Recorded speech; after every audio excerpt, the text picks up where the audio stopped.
My name is Maggie, and I'm the founder of Us2T. I actually came here for design. I actually never thought I would start a company because my previous company, which was a startup, was acquired. I had some money, so I cashed out and started Us2T right before COVID in 2019 and 2020. COVID hit, and there was like a huge wave of anti-Asian, especially in New York. It was hard. So I felt that, it's my responsibility and our generation's responsibility to change that image. What made you decide to do this, to start Us2T and kind of like structure it in a way that you feel like people actually want to buy from you? I started Us2T for two reasons. One, I can't find affordable quality Asian tea here. Some of them are just really overpriced. How stressful was the immigration process for you, especially now in this crazy administration? I actually transferred from OPT to O1. And because for O1 is like artist visas, so you have to prove people that you have a lot of public works and PRs and stuff. Welcome back to Visa to Venture, the podcast featuring global entrepreneurs building amazing startups in the United States. And today we have Maggie Zhu, who is a founder from Taiwan. She built a company called Us2T. It's a modern tea company and also a lifestyle brand. The company is amazing because it brings Taiwanese culture to the world and introduces the possibility of drinking tea, experiencing this culture, and learning all the amazing things you can do with tea.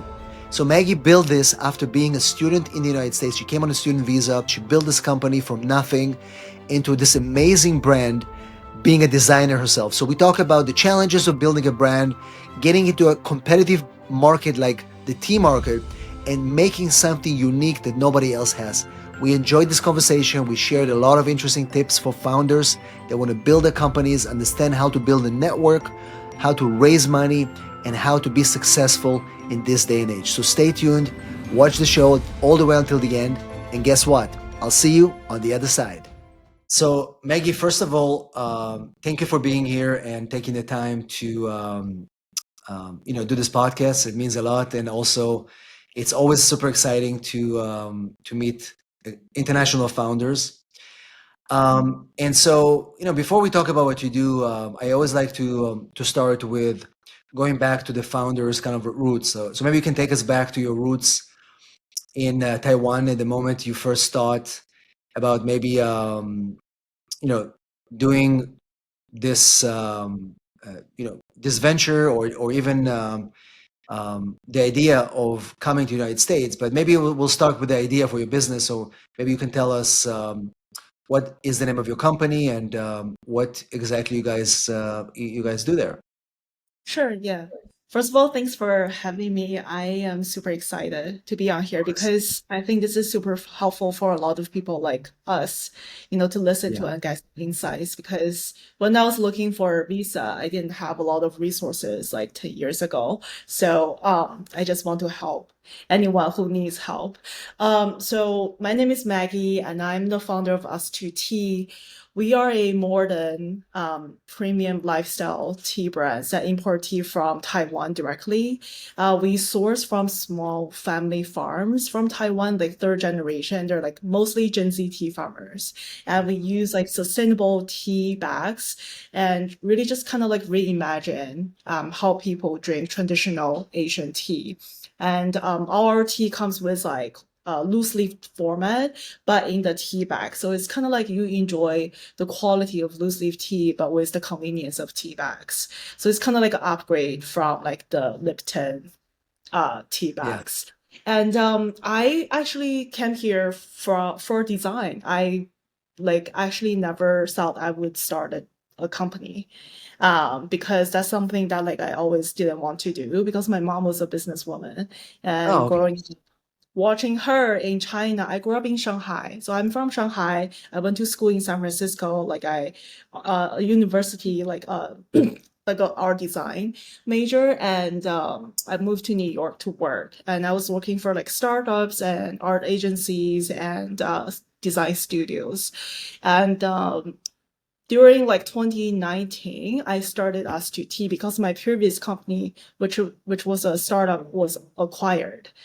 Oh, So yeah, it was like a really nice exit, and I had some money, so I cashed out and started us2T right before COVID. it's interesting because when we come, and I told you before the show, I came from Israel, and it always feels that there's so many opportunities here in the U.S. And obviously, I'm curious to know also what was like sometimes when you start a company, you say, okay, this is where I see the problem is, this is where I feel like the hole in the market. And I'm a big tea lover as well. I mean, I like, one of the things that, I try tea, when I was in Japan, um, I was just blown away with the variety and the styles of teas. But what made you decide to do this, to start us to tea, and kind of like structure it in a way that you feel like people actually want to buy from you? Yeah, no, that's actually a great question. So I started us2T for two reasons. One, I can't find affordable quality Asian tea here. So every time I go back to Asia, all my friends and my colleagues are asking me to bring tea from Asia for them. And in my luggage, that's the only thing I bring back from Asia.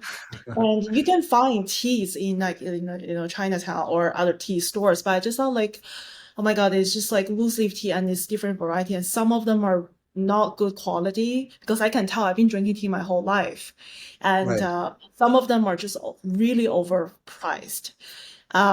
And so I felt like, why there's no like good, affordable like Asian tea brands here that's owned by Asian. That's like my biggest thing because if you go to the supermarket right now, just go to the tea aisle, all the major tea brands are owned by British or American, but tea was actually first absolutely. founded in China 5,000 years ago. And it's a huge part of our culture. Like China, Japan, like, Korea, not so much. They're a big coffee drinking like country, but Huh? they're getting there. But like Taiwan, India, like all the Asian countries, that's like is the like like is part of our life. But so I felt like I kind of like want to reclaim our culture and teach people how like what real good tea is and like how to drink like Asian loose leaf tea. Like for example, a lot of the tea brands they add like a lot of blends and you have to add milk and sugar in there, but that's we Right, never as Asian we never like add milk or sugar because our tea is good. And most of those tea brands, like the tea bags, they use like the cheap like tea dust, which is like the cheapest quality of tea. It's not real right. tea. So that's why the flavor is very bitter, and you have to add all this like sweetener in there. So I felt like I want to, and also I was doing some research in 2019 and 2020. COVID hit, and Mhm. there was like a huge wave of anti-Asian Yes. movement. I was in New York, and that was like the first time I felt, oh my God, like this is like, because I never experienced like racism. Yeah. I grew up in China, so everyone looked like me, but that was the first time, especially in New York. It was hard for all Yeah. the Asians. And at that time, I was working with like NYU university, and they're using our company as like a case study. So Oh, there's a lot of Asian students, like Korean American, Chinese American, and I can tell like the difference between Korean American and Chinese American. There's a lack of cultural confidence there for Chinese students because right, people like always associate like, Chinese made products or is cheap and low quality, which is true like back then, but now right. it's very different. So I thought that, is my responsibility and our generation's responsibility to change that image Hmm. because when like my friends' parents, like my parents are in Asia, but they when they moved here they didn't have any money, they didn't even know what branding is, and they came here to make Right. money. That's like the whole thing. But for my generation, I didn't grow up poor in Right. China. Like my mom sent me here to see the world, to experience culture, Mhm. Right. to get to know, like to, get better education because I Of study course. art. So I felt like the dynamic has changed so much right now. And I think like, China also changed a lot. So I felt like, why not let other, like the American see what it's like to, and, like what is like real Chinese culture like?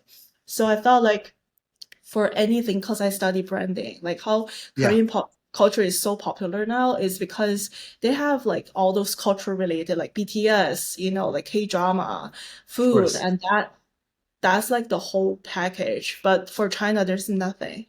So the only thing that I know is branding and tea. So that's how I started and decided to start us to tea.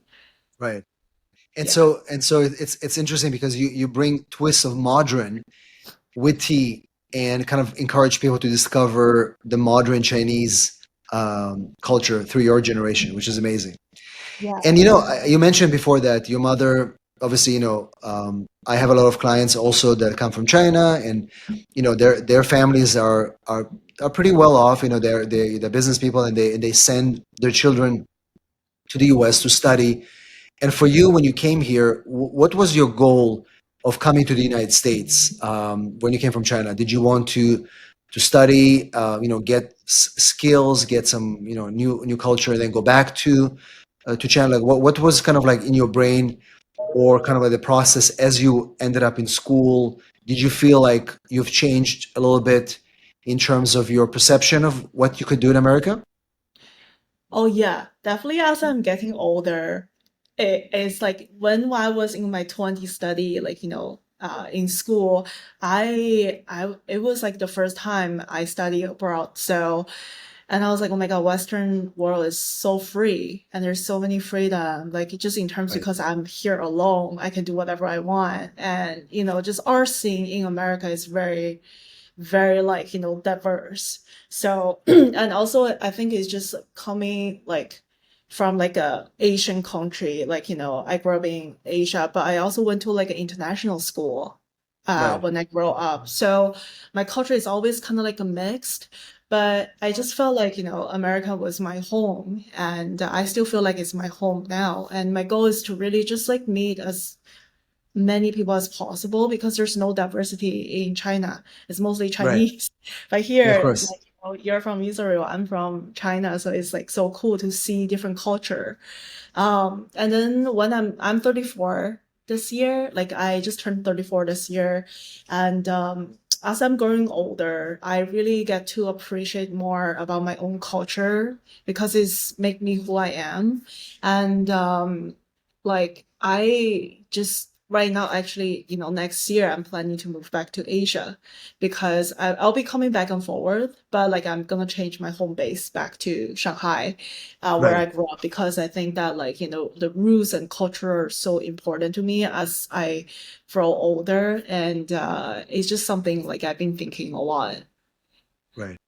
No, and I think it's interesting because there is a similar shift right now with a lot of Indian founders who are, Mm. building companies, and they made the decision that now that they, build something here, they want to go back to their original culture, go back home, and maybe have their base over there. But it's interesting because you I'm sure it wasn't easy for you to launch this company. So you go through the process of becoming a student, you graduate. I mean, that's already a big deal because I remember for me as well, just going through the schooling process and just getting adjusted how different it is than back from where I'm coming from. But now, you mentioned your mother is an entrepreneur as well. But what maybe you can walk us through the process of building a company here from scratch. Um, like what is did you have to kind of build a team, did you have to have kind of like the process of getting the product, how did you come about to actually launch this, and how long did it take you? Yeah, it took me like 6 months to launch the product because I think my previous experience working at a startup really, really helped me a lot. And I would Okay. like suggest anyone who wants Hmm. to launch like a company to work at like a startup for a few years to kind of get like a kind of like idea of like how to run a business, like just like working with a small team and what do you need, like what it takes to build a startup. And when I launched, so I didn't know anything, to be honest. I didn't know how to source. I just drink tea, but like I don't know where to find tea. Right. Like this is like my product. Like I didn't know Oh, what wow. to here because like you have to go through the FDA. So all that whole process, I really just I ask people on LinkedIn. I reach out to people and I like it didn't have AI back then. So I just cold email people Right. and you will be surprised how many people will reply to you and just help Oh, you. wow. I also got a lot of rejection, but it's fine. If they don't reply, it's okay. But I will just reach out to the next. So I just literally every single day I have to encounter something I didn't know, but is I would my goal is to I think is just like I'll figure it out, Right. so that's like I will ask people, ask around, ask other founders. So I went to Taiwan first in 2019 and then I went sourcing. Um and like I visited like over 50 tea farms in Taiwan, just like Right. from 9 a.m. to 9 p.m. like every single day, like tea tasting. So I went there like back and forwards like 3 times and select Wow. the final 3 farms. And then we just like I quickly, because I'm a graphic designer, so I design the whole branding and to save money and just like because I always know that things gonna change and I just want to have a Right. product so I can test it out to see if people like it. So and then we launched in like February, and then COVID hit in the Yeah. Of US 2020 course. in New York in March. So like Right. Lockdown. and then I was like, okay, this is like very interesting. So I just turned online and then we just everyone is working from home. So I kind of like launch at like a very interesting time. And I didn't need office, so like I can just find, like interns from NYU and Right. outsource a lot of people on Fiverr. So to, just like try to see like how to promote the business and like marketing and all that stuff. So it's like I think like launching a business is never going to be perfect. You just need to change and get real customers like reaction. And after like the quarantine is over, I went out did some pop-up events and just get real customers reaction and Right. see what, because like they won't lie when they drink the tea, you can tell from their face. So I did a lot of like interview during COVID as well, just interview people who purchase our tea, just like Zoom, and get their real feedback, ask them why they buy our tea, what do they like and what kind of flavor and all that, and then just figure things out as we go. Right. No, that's. I mean, like I said, it's one of those. You don't always have a roadmap, and that's one thing that I always tell the founders and what I hear is that you have an idea, and then you kind of like go as you can. You move along and you change and adapt. And so at that point, you're on your OPT, and then you apply for the O1 visa. And a lot of the people that I interview, they either go through the O1 or EB1A or go through the process. So, how stressful was the immigration process for you, and just the notion of you moving from one status to another? Maybe you can walk us through this because I think a lot of people are like worried about that. Well, will I get my visa, especially now in this crazy Yeah. administration? Am I going to be able to do it? How to do it? What was your process of transitioning from the OPT to something a little bit more stable as you're building that brand? Yeah. So after I graduated from school, I worked at like a different agency, advertising agency, and then I transferred like so at my first job, Yeah. I did a lot of commercial stuff, and that's when I actually transferred from OPT to O1. And because Yeah. for O1 is like artist visas, so you have to prove people that you have a lot of public work and PRs and stuff. So I Right. think, and also like the recommendation letters are really important. Absolutely. So back then at the agency, a lot of my senior art directors and directors, design directors wrote me all those like letters and they helped me like so much. And also like, the work that I was involved in, it was like TV commercials. I got to see, I got to show a lot of like my portfolio. It's just like how I Right. build up. And I was also working with some like projects in China, like overseas, help them design like, art galleries, like branding and stuff. So it's just kind of like build your own portfolio. But but to be honest, like when I applied, like, probably like 8 years ago, it was definitely a lot easier than what it is Absolutely. now. Yeah, so like I think it's just you have to approve a lot more nowadays than what it is back then. But I think like the O1 visa is really great because it gives you the flexibility to switch career. So for Mhm. H1B, I think you're just kind of like tied to one Right, right. company. You're stuck with And your field, and here it's exactly. more. Yeah. Yeah, so I think that's like the whole reason why I want to like apply for O visa because, I'm a free spirit. I don't want to work for a company for like 5 years unless I'm really like into the mission and Hmm. the company. But at that time, I didn't even know I was gonna start it as 2T. So I was just like, I want to switch to different agencies, work for different designers. So that was like my whole thinking process. But yeah. And then after the O1, did you apply for the green card? I had like some chance to apply green card like in the past few years, but I decided not to because like I mentioned, like I want to travel back and forwards and spend some of my time in like, Back Asia. home?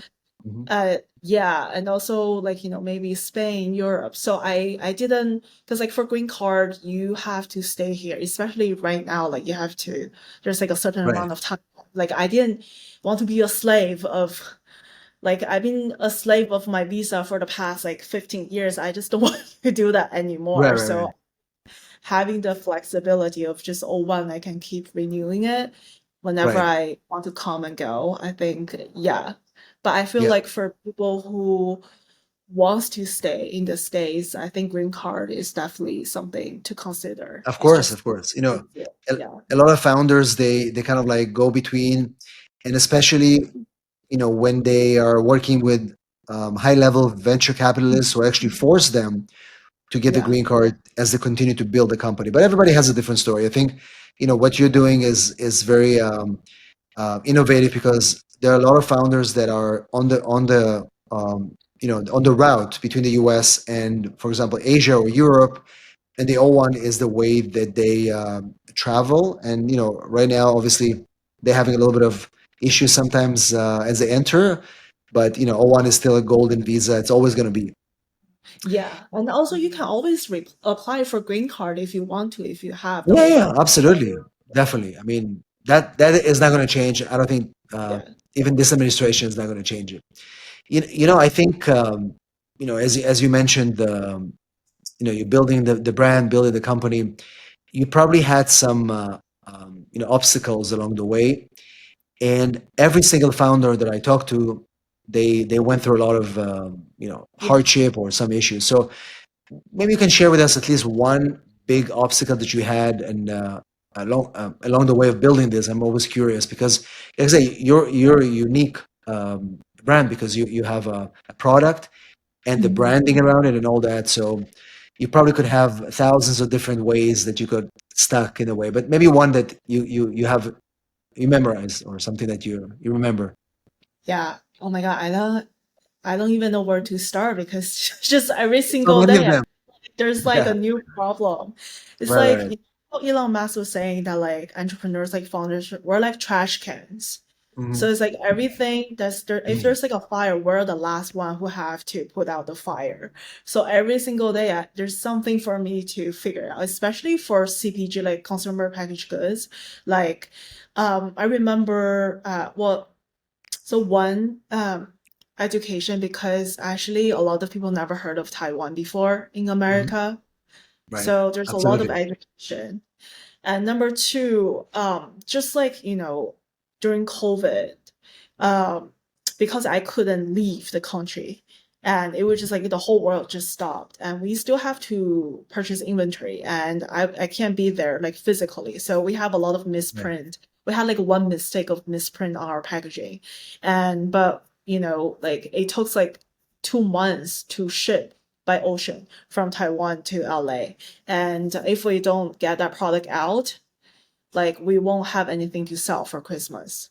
So I just have to write like a massive email to all our customers explaining the misprint, and just be transparent and tell them what happened, and if they're okay with purchasing with the misprinted like packaging is fine. Well, which all our customers are very understandable, but it Right. was like so stressful because that was like 50K of like production, and Right. it's just like so many things, and also just even looking for investment. I feel like, especially in New York, I didn't have any connections. I didn't come from VC world. I never built a company before, and it was just a lot of challenging. I never thought, being Asian definitely was part of it, but also is one, I was really young when I was like, Right. think, and also I'm a woman. I don't want to victimize myself because I think I never No, thought but about but that, it's real. It's but true. It's that is true. a real thing. Yeah. So I think that it's just there's so many challenges that you like from other people, and not Right. just like the business itself. Yeah. Yeah. No, I agree with you. I think sometimes it's just the constant moving forward, and you have all these different people, and they're themselves a challenge. But you mentioned something interesting, about the connections that you make. And I think being a foreign founder, many of them they go to an accelerator, many of them they go to different programs to help them not just move the company forward, but also meet people that will be key to your growth. Would you remember any particular connection that helped you go from A to B and kind of take the leap that helped your company, whether it was in New York or any of the other places that you were at the time? Yeah, I think New York was definitely like I was just thinking about this today because I think like New York is definitely the place if you want to build connections. Like LA is so spread out, but New York has Mm. that hustle Right. energy and so many events you can meet people. I met a lot of our angel investors Mhm. through like friends or like Right. other founders. Or we have two founders who are our current like angel investor. Like I met them through events or at Soho House. Right. So like I think New York is the place to meet people who can take us to the next level, because everyone was in that mindset. So I think for any entrepreneur, unless Yeah. you're in like the movie scene, I would definitely recommend them stay in New York. But is there a particular thing? Because I think one of the biggest questions that I get is like, well, we just arrived here. We are not, you were a student, but somebody shows up in New York, for example. What would be some places or air groups that people would benefit from making those connections to build their companies? Yeah, I think it's like a dating. It's a numbers game because you just have to go to event. I go to event every single Right. day. It's free, and you can find all those events that's related. For example, tech, right? Like it's Yeah. all on Numa. It's Yes. free. Oh You yeah. just have Yeah. to go every single day. Like just tell yourself at least I should give yourself a goal. I will meet 3 people or 1 to 2 Right. people. You have to put yourself out there and just Right. meeting connections, because through it's like a snowball. It's kind of like dating. You just you meet 100 people and then you No, find you're one right. guy. It's the same Exactly. thing for investors Right. and connection. That's how I build up. When I landed in New York, I didn't know anyone. None of my friends are there. They're all in San Francisco. I, like went through like, meetup groups, networking events, and I use like I didn't have any like female friends, so I was looking on Bumble BFF, which is like Oh, a okay. yeah, I've heard of it. Bumble is Yeah. like a feature for to meet like girlfriends. So I Yeah. Yeah. met a Yeah. lot of friends there. So you just have to put Yeah. yourself out there and really just meet like people, just yeah, like every Yeah. day, and that's like someone's gonna connect you to someone. So that's how I got all my connections. Yeah. Yeah. No, that's actually one of the biggest challenging things about being a founder is because most of them feel lonely. It's a Yeah. lonely ride to build anything, especially when you are putting so much energy, money, time where you have to keep pushing yourself. And so I agree with you. I think it's, but what is to me, what is more interesting about your business and project is that tea is such an it's an ancient thing. It's some people will say, well, what can you innovate in tea? And I think what you've done, you've taken this contemporary thing, which is tea, and you put such an innovative approach to it. So what, like, how do you, I mean, what are you doing to make it more attractive to American consumers or even people that never actually, I mean, I personally like tea. I have actually tea here. I'm Oh, embarrassed nice. to tell you what kind of tea it is because it's not the best one. Um, but because I ran out of my good tea. But I do like tea because I think it's good for your health. But people that are not aware of the benefits of tea or just the fact that it's a cool thing to do, what are you doing to make it more interesting? Because this is your product, and it's your Yeah. job to take it from here and bring it to the AI era of consumer. Yeah. So like for two pain point for our customers or like American in general is that one, they don't know how to brew like the traditional Asian loose leaf tea. Like Right. I live in New York, we're all like hustling. I even don't have the time like to sit down and do that whole kung fu tea brewing. It's too much work. Right. And also just I live in a studio in New York. I don't have the space for Mhm. it. And Right. it's always like on the go. So one is like the convenience. How do I like you need to build the product in a way that how like consumer like you can't really just change how like educate you can slowly educate people but you can't just change people right away, especially in America. Like Yeah. people didn't know about matcha before, it just started popping like Absolutely. it's like two Right. years but like during COVID. So I think it's just like one is like the convenience and like it's easy for consumer to consume, and Yeah. two to I think branding for something that's traditional play a big part of it because right now millennials, because our goal is to build the tea brand for the next generation. So millennials and Gen Z, for the especially for Gen Z, they care about who is behind the brand and where did they got like the sourcing and the story and the Right. mission. So like sustainability is also like a big thing. So I think from all these different part of like aspect, like, is like when you're telling people through your stories, even if it's like in person or online, I think that has to carry out through the whole time. And another thing is that like, cause it's like a consumer goods, so it has to taste good. Of Like, course. so Yeah. I think our like return rate is like 38%, which is like really high for like, the CPG brands. So it's like when people get to try it, like they will keep coming back. And a lot of our customers buy our tea for their friends' wedding as like we have a lot of wholesale orders for wedding gifts and stuff. Oh, So it's wow. like smells and like sure tea has a lot of benefit, but I think it's just like kind of like we are we consider ourselves not only just like a tea brand, um, Like a but more like lifestyle, lifestyle. right? Yeah, because I Yeah. really want to. The goal is to promote the Asian culture, like Right. Chinese culture, Taiwanese culture. So it's not just tea. I think tea is just like a medium that connects people together. Like we're having this conversation together. Because that's Right. when you go to like an Asian household, we always serve tea for our Yeah. guest. And we Right. drink tea. So I just kind of like want to carry that like, like movement here. So, Mhm. how coffee is cool here. It's like, oh, let's grab coffee. It's very easy, accessible. But people don't say that about tea. Like now they say Correct. that about matcha. But I think like, traditional loose leaf tea can be the next matcha. Just Right. make Right. it cool and fun and accessible. It doesn't have to be so stuck up. Like Right. this Right. whole like, I mean, I respect all this like ceremonial thing, like, but I just think that like if you want to like promote a product to massive like audience, it has to be convenient for them. And Absolutely.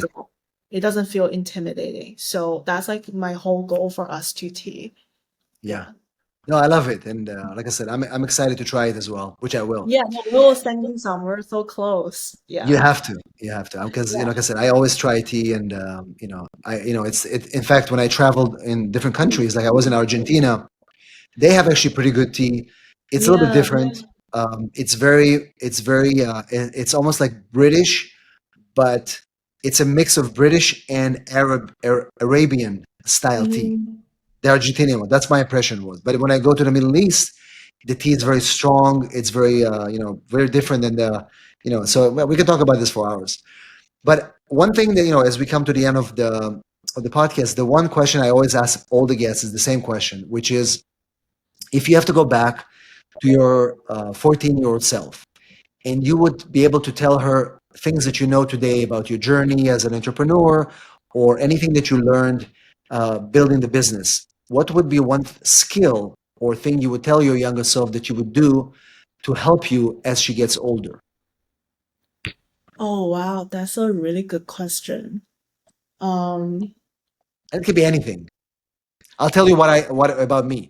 So for me, yeah. when somebody asked me this question, I thought to myself and I said, if I could tell my younger 14-year-old to be less passive and do more chores, which I wasn't, because my parents did everything for me. But if I were able to have somebody say, "Hey, do this," learn how to, fix this, it will give me better skills and better, um, I would say, sense of accomplishment as you get older versus having the struggles that I had because I didn't have those skills or mindset.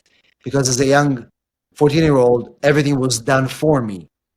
You know what I mean? So I think, but obviously you cannot change your past, but it's kind of an interesting question because it says, if you could, what would you do? And it just tells you that today you feel that you have done so much versus your Yeah. younger. Do you know what I mean? So I'm just curious because, you grew up in probably a strong family. Your mother, your parents were business owners. But what kind of 14-year-old you were? I was I was a very good student, like, always like I was a class president and all that. But I when you were saying your answer, I just thought like, I will tell her to build a community, like connect with good people. I think people who Amazing. inspire. Right, right. Yeah, I Build think that's the more connections at thing. that age. Build more of a, Yeah, yeah, yeah, yeah. and I think even just throughout the whole journey, because I think just surround yourself with people who constantly evolving and inspiring and always want to do something good for the world, because just don't sit in a room where you're the smartest person. Hmm. Always try to involve, and I think your community and people who you surround yourself with really shape your future. It's the mindset. And I think that is super important, even for like, entrepreneur, like being a founder. I think when I connect with, like, for example, you and other founders, like I schedule like, because I'm the solo founder, but I schedule like one-on-one with one founder per week. So every week I will talk to a founder from different industry. Oh, It's wow. just like because That's it's amazing. so lonely. And when you talk to other founders who makes like 7, 8, 9 figures a year, their mindset and the mistake that they make, they already been through that. So it's like I was talking to this founder for 5 minutes, and he helped me. He saved like so much of my time. Like I would say like probably 6 months of my time just by Oh, wow. talking to him for 5 minutes. So I How do think you always connect with like these people? How do you find I them? Just on LinkedIn? Yeah, so one event, Oh, because events. like, yeah, when you go to those events, it's the same type of people who will want to go to those events. You connect. Until I just, if I come across to some founders, I'll just literally direct, like, DM them on Oh, LinkedIn. nice. Hmm. And most of the founders, they will reply, because especially your founder, like for example, another founder reached out to me. I know how hard it is to build a company, so I would love to help other people. So other founders who are making so much more than me, they will also love to help. So literally, yeah, I messaged him and he's like, I have time now. Do you want to hop on call? And that's literally Oh, wow. how it I love happens. that. Yeah. That's a really good perspective because most people, they are afraid or feel unworthy to reach out to people who are better than them, but I feel like everybody has a story and everybody were in your shoes at some point. And it's always Yeah, good to give to pay forward, right? yeah. I always tell people it's like, if you play basketball, like, for example, like Kobe Bryant will never judge you for like practicing Yeah, too hard. Like, I think it's just like, that's why I said like surround yourself with the right type of people. And I think that will like move the needles for you. It's not how smart you are, and because you can't move forward with just one person. It's about your team and who your investors, your advisors, like everyone around you. They really shape your mindset. So right. that's like I feel like very important. Yeah. I love that. No, that's great advice, and it's a great way to end the show. And for those of you of people that want to find your products or connect with you, what's the best way to first find your company? Tell us the website, and we'll obviously link it in the show notes. And people want to connect with you. What is the best way to do both? Yeah, so you can order our tea on us2tea.com and also just DM us on like, Instagram is like us2tea. I think you can find me through like our page and DM me or Perfect. email me like info@us2tea.com. Yeah, I'm happy And to Maggie will help. respond to you. Yeah, yeah, I will respond for sure. Yeah, we have like Perfect. 5 people share our account, but like I will definitely like see the email. Yeah. Perfect. Thank you so much, Maggie. It was a pleasure, and I'll definitely try your tea, and hopefully more people will, experience the benefits of tea and the culture, and also enjoy your inspiring story. Thanks for being with Yeah. us today. Thank you so much, Jacob. Thank you for having me.